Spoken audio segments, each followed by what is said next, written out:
नुकत्याच विधानसभा निवडणुका पार पडल्यात आणि त्यात बुलढाण्यातून आमदार संजय गायकवाड यांचा विजय झालेला आहे। आपल्या सोबत स्वतः आमदार साहेब आहेत।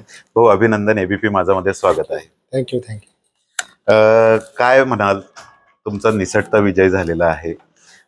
मतदारांनी विकासाला मतदान केलं नाही असं दिसतंय प्राथमिक चित्र।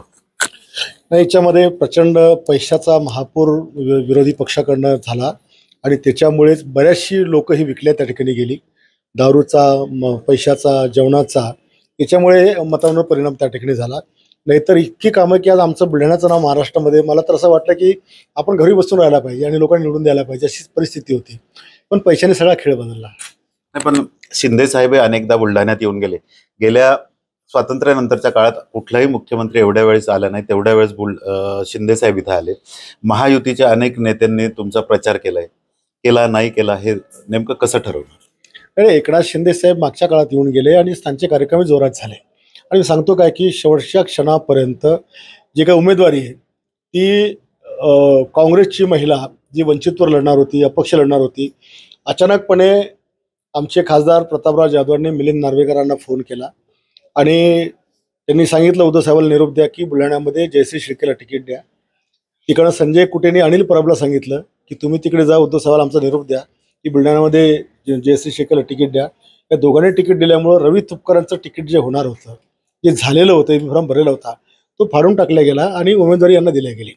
आणि मला कोणत्याच आमच्या नेत्यांची म्हणजे जिल्हा पातळीवरचा कुठलाही नेता आमच्यासोबत नव्हता। अगदी संजय कुटेंनी आमच्या गोडे साहेबांनाही घरी रात्री 2:30 वाजता बोलवून त्या ठिकाणी सांगितलं की तिकडे प्रचार जास्त जायचं नाही। माझ्या विरोधी पक्षाचा जो उमेदवार आहे यांची आणि कुटेंची रात्री 2:30 वाजता मिटिंग होती, ही कशा करता होते? आपल्या महायुतीच्या नेत्यांनी असं का करावं? या सगळ्या गोष्टी म्हणजे जरतरच्या आहेत। माझ्या RSSनं मात्र या ठिकाणी प्रामाणिकपणे आमचं काम केलं।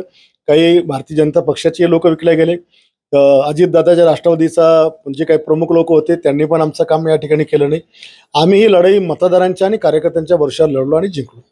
नाही, पण महायुतीचे नेत्यांनी किंवा तुमच्या शिवसेनेचे शिंदे गटाचे खासदार आहेत, केंद्रीय मंत्री आहेत, त्यांनी का केलं असेल असं? नेमका का तुम्हाला का आक्षेप आहे? असं आक्षेप नाही आहे, मी जे बोलतो ही फॅक्ट आहे आणि मी जबाबदारी बोलून राहिलो। माझ्या पक्षाच्या नेत्याच्या विरोधात बोलून राहिलो, जे मला अपेक्षित नव्हतं।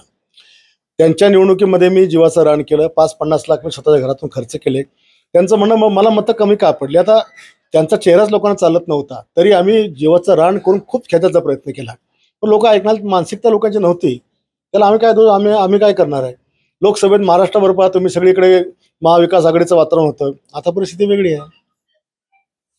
तुम्ही याबद्दल काही पक्षश्रेष्ठींकडे तक्रार करणार? त्यांची मी लेखी तक्रार करणार आहे सगळे पक्षाकडे। संजय कुटेंनी नेमकं काय केलं? आपण त्यांच्यावरही आक्षेप घेतलाय। अनिल परबांना फोन करून मातोश्रीवर पाठवलं आणि माझ्या विरोधात जे लढे त्यांचं तिकीट फायनल करायला त्यांनी सांगितलं।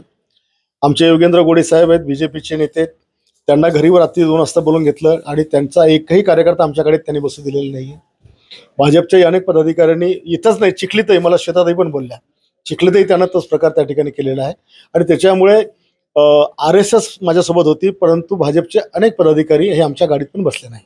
नाही, पण रविकांत तुपकरांपेक्षा जयश्री शेळके या उमेदवार तुम्हाला भारी पडल्यात असं तुम्हाला म्हणायचंय? मला भारी पडायचा विषय नाही, माझ्या पक्षातल्या लोकांनी अशी गद्दारी का करावी?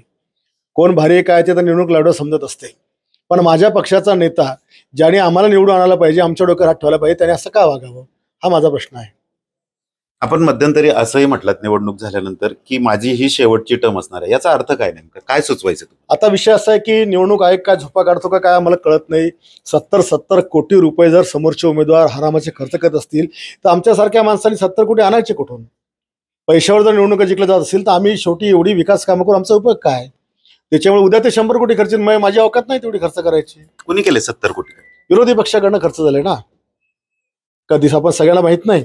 एवढा प्रचंड पैशाचा महापूर जर विरोधी पक्षाकडनं होत असेल तर आम्ही सर्वसामान्य लोक आहोत, आमची एवढी अवकात नाही आहे। त्याच्यामुळे म्हटलं की आपण असे जर पैशावाले लोक असतील तर आपण न लढलेलं बरं। मुख्यमंत्री कोण होईल? भावना आमची अशी की आमचे शिंदे साहेबच व्हायला पाहिजे।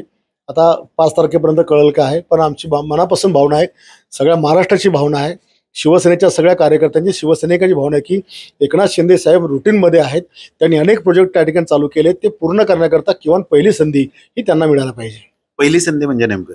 पहिली म्हणजे आता हे जे चाललंय 2 वर्ष 3 वर्ष काय असेल तर पहिल्यांदा त्यांना द्यायला पाहिजे असं मला वाटतं।